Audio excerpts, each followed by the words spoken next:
lapel mic red, so I'm just going to stand behind this thing the whole time. Be confounded, confined to the pulpit, which I'll be okay. I can still see my legs. That's okay. So we got this thing. So, in typical pulpits, you never know what that guy's doing with his legs. You just never know. Awesome. We are taking the youth on a trip tonight. The van will leave at 4:50. We're going to Texarkana. We're going to go hang out with some other churches in the Texarkana area, some churches from Oklahoma. And we're going to do a devotional with them, and then we're going to, like Christians do, go bowling and have a good time. And I say like Christians do because the way you go bowling as a Christian is you've got to get the gutter guards because of grace. You need to have grace. It makes sense if you think about it.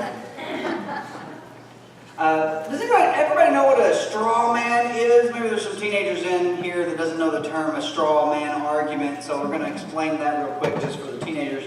A straw man argument is whenever you say somebody is saying something that no one actually really is saying. So that, and it's a nice little neat argument that you can knock down real easily. Hence, it's a straw man. Some church signs are like this. I saw one the other day that said, "Firemen rescue, but only Jesus saves." And that was on the way to Texarkana. And I thought, who's arguing? I don't know if that's is that an argument? Did someone make that argument that firemen are the real one? No, they just wanted to make they just put Jesus saves. Just put that word, those words. Those are the words that matter. Jesus saves. You don't need to knock down firemen for no reason. So you set up some sort of false argument. So some people say, if you ever hear some people say, oftentimes you're going to hear somebody misrepresent somebody else's argument so that they can easily destroy that argument. I do this all the time. It makes arguing with people who aren't here much easier. Actually, I'm kidding. Don't do this. It's not good for your brain. It's a simple way, it's an easy way to get around things that are sometimes difficult to get around. And one of the straw man argument that I always heard growing up, and I didn't know it was a straw man argument, I thought it was just something that was true, was people would tell me about other churches that emphasized grace, churches that emphasized loving others, churches that emphasized faith. They would often say the following, and if I'm alone in this, maybe I'm just alone in this, but maybe you heard this too. They preach grace so that they can get away with whatever they want to get away with. Okay, got some nods. Good.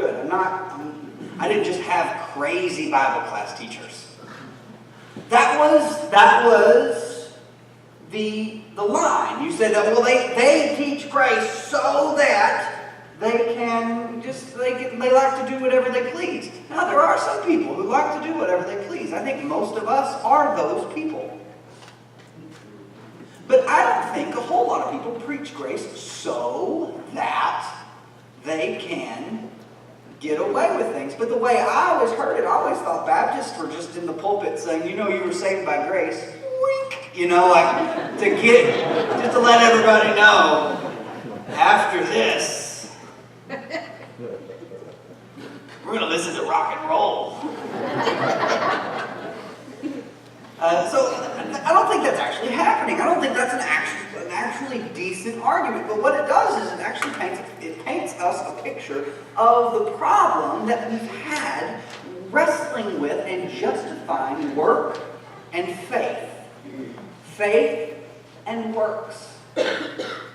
That we're constantly, people will preach faith, and we'll say, well, you're not really preaching the works all that much. So we'll preach works, we'll have the corner on works, and you can have the corner on grace and faith. And I would argue that if you separate the two, both are worthless. Both.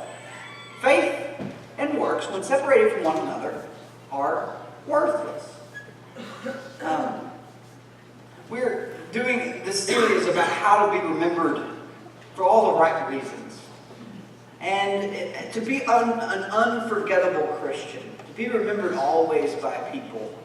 We talked last week about having a clear message, not letting too many bells ring when you proclaim the message of Jesus. Be clear, be consistent. But this week, we start the list. We're going through here in 1 Thessalonians. It says, we always thank God for all of you and continually mention you in our prayers. We remember before our God and Father your work produced by faith, your labor prompted by love, and your endurance inspired by hope. Okay, I think there is a disagreement. I think we can categorize people to a certain extent. And it may be a Venn diagram that we're separating them into, and I just lost some of you, I'm sorry. But there's a certain group of people who are works people. We've got to work, you got to work. Almost as if to say you got to earn it. And maybe some would come right out and say that you've got to earn it. Salvation, that is. Then we got another group that is the faith people, and listen, Martin Luther, a famous reformer in the church, because of what he was dealing with in the Catholic Church at the time, was in this group, and he needed to be in this group to make some adjustments to what was happening. But the group of no, there's nothing we should be afraid of works. Be afraid of works because that might look like we're earning our salvation. So therefore, we've got to it's just faith. Saved by faith. And both are wrong. You're not saved by faith, and you're not saved by works. You're saved by grace. You're not saved by faith. You're not saved by works. You're saved by grace through faith, so that God can create you and make you into His workmanship, and so you can do the things God prepared for you to do. We are saved by grace through faith so we can do works. And now what makes a memorable Christian is not someone who preaches works, or preaches, well, let's just have faith and we'll make it real emotional, or we'll make it very practical and have works. But what makes someone memorable as a Christian is a work produced by faith. At this point, all the work people say, see, works. All the faith people say, see, faith. And since we are a work-based, at least in the past 50, 60 years, we're a work-based tradition, we might need to hear the word of faith. Because I believe sometimes we think, we Christians, we Church of Christ Christians, we have our works not because of our faith, but because of our fear.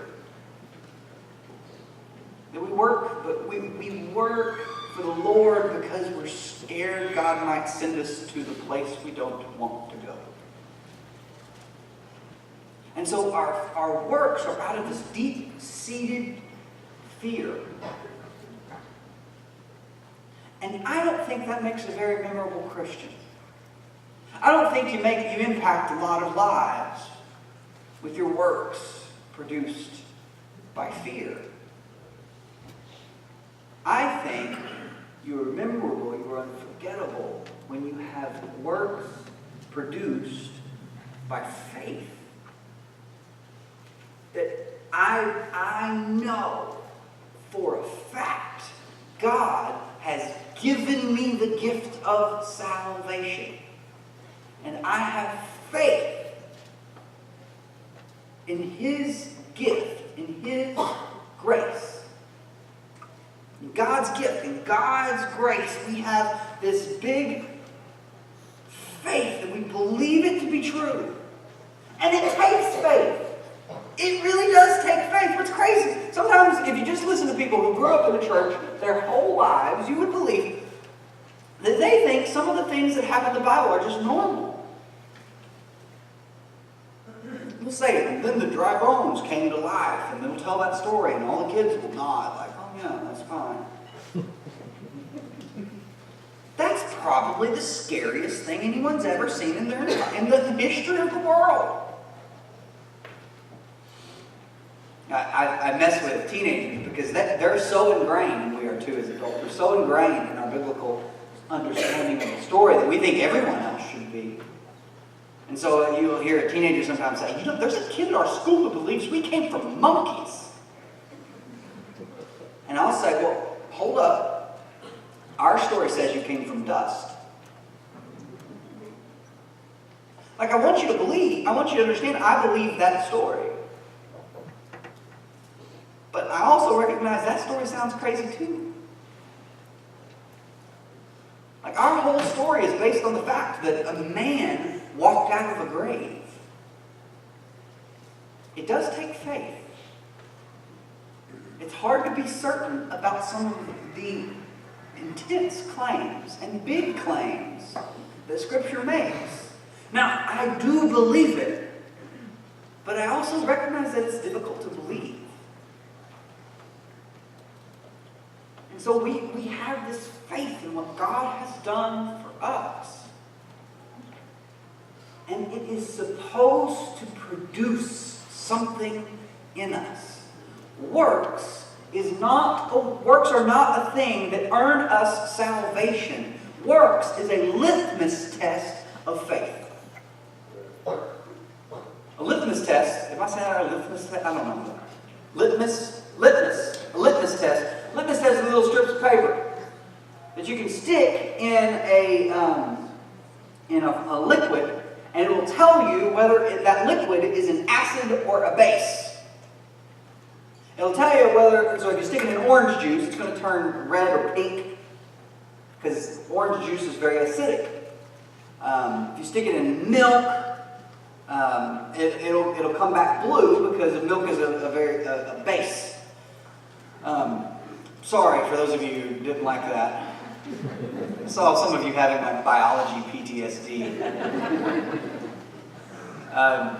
But basically, a litmus test. Now, the paper, the little piece of paper that comes in these packs, the little piece of paper that is the litmus test, does not make anything acidic, and it does not make anything a base.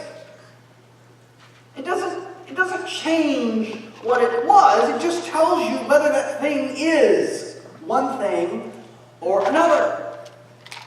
If you are following Jesus, if you have faith in a resurrected King, faith that moves you, you will work for it. It will change you. You will work hard for the Lord because He came out of the tomb for you. It will have an effect. But works is the only thing we can look at and say, look, this is the effect of faith. So much so that in James, he says, but someone will say, you have faith, I have deeds, or works. Show me your faith without deeds, and I will show you my faith by my deeds. I will show you my faith by what I do. You believe that there is one God. Good. Even the demons believe that and shudder. Twice in that passage, James says faith without works is dead. But I would also argue that works without faith it can't be kept up. It's unsustainable. That if you're just working and working and working out of fear and fear and fear, guess what? In the end, when you get to the place in your life where your life's almost over and you're on your deathbed and you have no more works, guess what you are left with? Fear. You won't have that faith that allows you to rest in peace. That allows you to know that God is gracious to His people. That it is Jesus who saved us and it's not Benjamin who saved Benjamin. It's Jesus who saved Benjamin. so the fear-based works isn't healthy either. I think it's about time that faith and works saw a bit of a reunion. That we stop deciding whether we're going to pick the team of faith or pick the team of works. But we start living out our faith, and that's going to look like works. In Hebrews 11, we get the main definition that you always hear of faith. It says, verse 1, I don't have it on the screen. Verse 1 says, now faith is being sure of what we hope for and certain of what we do not see. And then he has this huge list of people who, by faith, did something. By faith, Abel offered a better sacrifice. By faith, Abraham left his own country. And it goes on and on. But by faith, the Israelites walked across on dry land. By faith, Moses refused to be a pillar or considered a prince, but he instead humbled himself to be a part of the Israelite people, and he persevered and he led the people by faith. By faith, by faith, they did. It's never once it says, by faith, they just relaxed and trusted God to... No, by faith, real faith, moves you because you have an assurance of what you hope for and you are certain about what you do not see. I know that God is alive. I know that Jesus is King. I know He is resurrected, and so what I do is, now I've got to react. You live out your life. Live it out. Do, not because you're afraid, but because you are faithful. You have works not because you fear, but because you have faith. It's that sort of Christian. The Christian who unites faith, puts it first, and lets that faith produce works. That Christian is unforgettable. Because I would argue that Christian is pretty rare. Because we pick sides, as Christians tend to do. What we often do is we see somebody in one ditch and we think they're wrong. We'll see them in the ditch and we'll say, we're walking down this path of life and we'll see the ditch and we'll say, that person is in a ditch. I don't want to be in that ditch. So we run as far away as we can from that person, which lands us in the ditch on the other side of the road. And now we're just in our ditches, and we dug them so deep they've become trenches, and the battle wages on. We're throwing barbs back and forth. We're scripture bullets. One side pops up, the Acts 2:38, and then there's a John 3:16.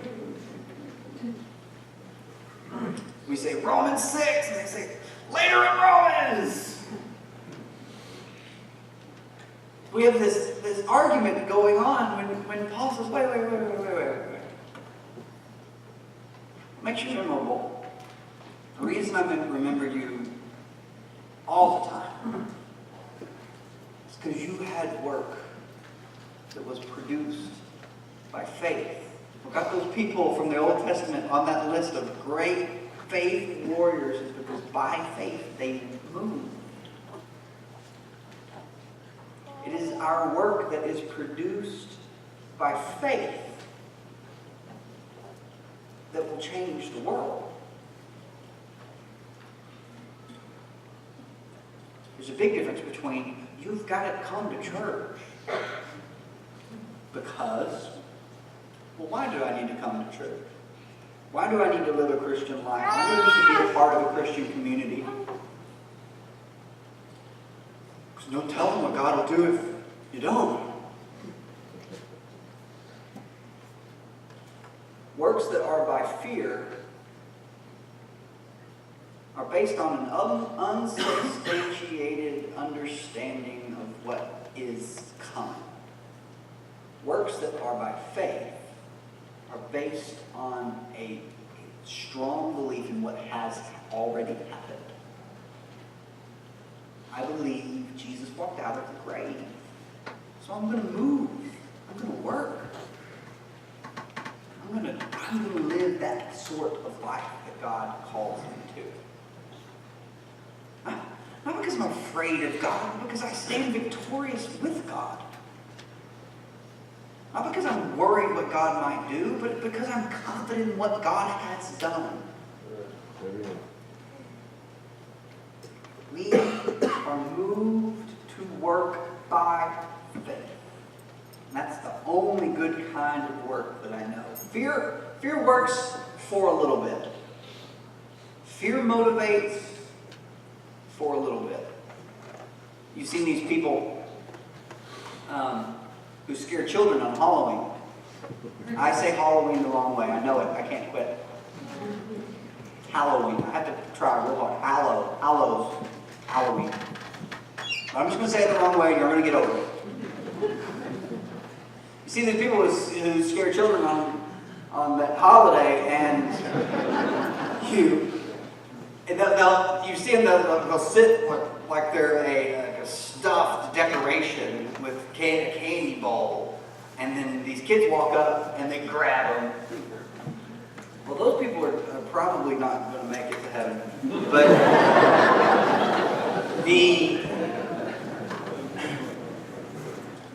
But the kids always run screaming. But they quit, don't they? They quit running eventually. They always run to the one in whom they have faith. And once they've made it, back to the one that they have faith in, usually their parents, older brother or sister, they quit running from what they're afraid of. See, a lot of times we really want to be a Christian because we're kind of nervous of what God might do, and so we set out running, and we end up stopping whenever we get back to the thing that we put our faith in, whether it's our budget, whether it's our hobbies. But works that are produced by fear do not last long. But works that are produced by faith will change your life, change your home, change your relationship to the point that you will be unforgettable. And listen, this isn't to exalt ourselves, this whole series. Because one of the predominant claims of non-Christians, of reasons they don't want to become a Christian, is because they don't want to become like us. They don't want to look like us. The reason we want to be unforgettable, the reason we want to make an impact, is because Jesus is worth our effort. The good news is worth our effort. And the world doesn't want to be like us. We're going to have to change that story. Our works will not be produced by fear. During the summer and during the Christmas holidays, we don't go to life groups on Sunday night. We all come back here to the building. Just Christmas and summer is just too hard to do life groups. People going different places, all over the place. We have a really low percentage of people who come back on Sunday night. The reason we do that is, the reason we have that is because we don't tell you that you're going to go to hell if you don't come back. Because we don't believe that. We're just left to our own devices to say, it's really good, you'll like it. You should come to Wednesday night. I think it would benefit you. But we can't use the fear hammer to get you back because we don't believe that to be true. We think we'd be telling you a lie. So sometimes it would be nice for me to get up here and lie to you to get you back on Sunday night. But we just can't find it in our hearts to do that, and we can't, more importantly, we can't find it in the Bible to do that. We want our Christians to be moved by faith. And here's the kicker with all this. We hope that your faith moves you to way more important things than Sunday night services. We hope you come to Sunday night services. We hope you go to life groups. We hope you come to Wednesday evening. We hope you come regularly on Sunday morning. But we hope your faith is moving you to way bigger steps, way bigger adventures than just sitting in a pew, staring at the back of someone's head, and listening to a young whippersnapper say something about the Bible. Your faith is going to move to great things. By faith, Benjamin did what? By faith, Todd did what? Becky did what? Tracy did. By faith, what did you do? Because faith isn't faith if it doesn't move you. And works aren't worth it if it's just out of fear. So maybe there's this thing that you've been wanting to do. You've been wanting to come down. You've been wanting to talk to somebody. You've been wanting to give your life to Jesus. You've been wanting to be reunited with Him in death, burial, and resurrection through baptism. You've been wanting to start that path. By faith, you should. You should do it right now, while we stand and while we sing.